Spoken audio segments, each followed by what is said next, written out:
אביב לפני חצות, הרוח לא רוצה לנשוף, והלחות לא מרפה אותי חונקת בבית קפה בין השכונות, עוד לא קיבלו את האורות. על הכיסא ישן לבדה לשבת, אני לא בטוח מה לומר, אם כדאי בכלל לגשת לסגת.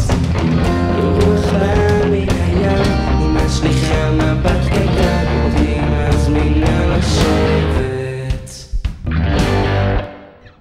היא מזמינה הפוך לשנינו ורק מתלוננת על החום.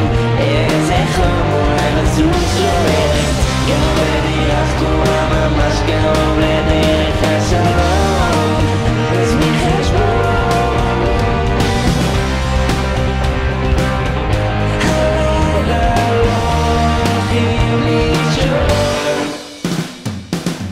בתל אביב אחרי חצות, עולים בחדר מדרגות, מוציאה מפתחות פותחת דלת, שולחן קטן שתי קופסאות, שואלת מה תרצה לשתות. אני מרגיש ממש כמו דמות בסרט, שתי כוסות על השולחן והיא מוזגת ומוזגת אותי גומרת.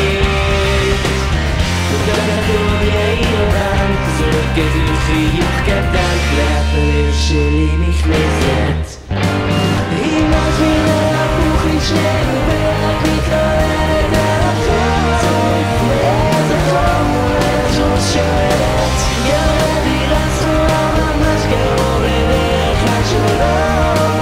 נזמין חשבון בין כל מה שקורה בינינו, מה לי כמה זמן נגרר לחום. איזה חום, אולי נלך לחדר, אם אתה רוצה אתה יכול להישאר פה גם לישון. היא מזמינה הפוך לשנינו ורק מתלוננת על החום. איזה חום, אולי נזוז שואלת, גרה בדירה סגורה ממש קרוב לדרך השלום. בין כל מה